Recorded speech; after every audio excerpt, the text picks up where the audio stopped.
Hey guys, it's Miss Kreider. I am not only going to be previewing the questions of this text with you, but I'm also going to be reading the text to you and kind of explaining where your thinking should be going as you read. So we always write pose on the top of our paper first. If you didn't do that, you should do it now. And that P stands for we're going to preview the questions first.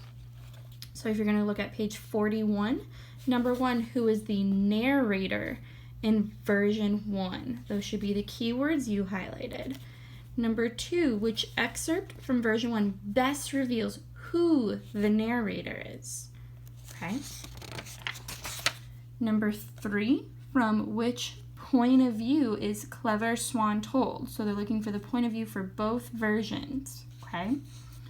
Number 4, part A, which statement best describes the narrator in version 2? Okay. Part B, which 3 details support the answer in part A? So you're looking for 3 answer choices. And then number 5, what information in each version of the story reveals the narrator's point of view? So you want to look for those key words and put those into that response, okay? Let's flip back to page 40. I'm going to go ahead and read version 1 for you. As you read, when you're thinking about point of view, you want to try to focus on those key point of view words to look for, okay, for first and third person narration. Okay, this is version 1. My name is Swan, and I have always been clever. When I was a boy, I once hid in a tree and watched my mother at the market. I hurried home ahead of her, and when she arrived, I exclaimed, "Mother, I can guess everything you purchased." I correctly named the items, and I repeated my trick daily until Mother said, "Swan, you must have special powers." Many years later, a precious ring belonging to the prince's daughter was missing. The prince offered his daughter's hand in marriage to anyone who could find it. Mother took me to meet the prince and told him that I had special powers. "If you are so clever," he said to me, "tell me where the ring is." "I will," I replied, "if you bring your soldiers to me." The prince agreed, and that evening I inspected the soldiers. I could see that one soldier was pale and trembling, so I knew right away that he had stolen the ring. After I sent the others away, the guilty soldier confessed and cried, "Please don't tell the prince." In an instant, I thought of a plan that would benefit us both. "Give the ring to me and you will be safe," I promised. The next morning I went to the palace with a turkey and told the prince it had swallowed the ring. After the turkey was cooked, I cut it open and found the ring. "Swan, you are a clever man," the prince said, "and now you shall have my daughter's hand in marriage." So this is version 2. Before I move on to that, you can see I highlighted some clue words for the point of view. Version 2. One day, a clever boy named Swan hid in a tree and watched his mother at the market. He rushed home just in time to meet her and boasted, "Mother, I can guess everything you purchased." She was shocked when Swan correctly named every item. He did this daily until his mother began to believe that Swan had special powers. We're on page 41. Many years later, the prince's daughter lost a valuable ring. The prince offered his daughter's hand in marriage to anyone who could find it. Swan's mother felt that her son could find the ring, so she took him to meet the prince and told the prince about her son's special powers. The prince was doubtful. "If you are so clever," he said, "tell me where the ring is." "I will," Swan said, "if you bring your soldiers to me." The prince was puzzled, but he agreed to let Swan inspect the soldiers. One soldier stood in the back, pale and trembling, as he felt sure Swan would see right away that he had stolen the ring. When Swan sent all the other soldiers away, the soldier felt his only choice was to confess his guilt. He begged Swan not to tell the prince. "Give the ring to me, and you will be safe," Swan said. The next morning, Swan went to the palace with a turkey and told the prince it had swallowed the ring. After the turkey was cooked, Swan cut it open and found the ring. Impressed with Swan's cleverness, the prince gladly gave him his daughter's hand in marriage. Okay, let's look at the questions.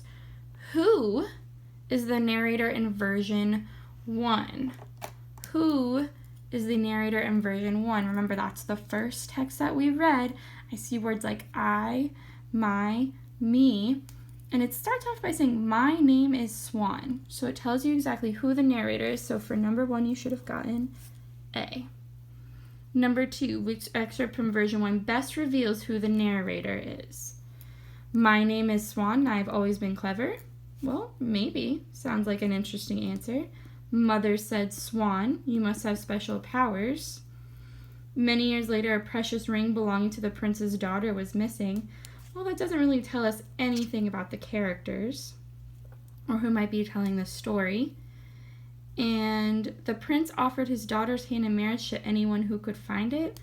No, that doesn't really tell us anything. Remember, we're looking for the one that best reveals who the narrator is, and that is obviously A. Okay, let's look at number 3. From which point of view is Clever Swan told? For this one, you need to think about the point of views. Remember, Swan, we know Swan is telling the first one, so we know that's got to be first person. So that automatically eliminates B and D. Okay, so now we have A, first person in both versions, or C, first person in version 1, third person in version 2. We go back to the text. We look at the second text. It looks like they're using words such as his, she, he, which is actually third person narration. So we know the correct answers should be C. Okay, number 4, part A, which statement best describes the narrator in version 2? Okay, so we're looking for the answer that best describes the narrator in version 2.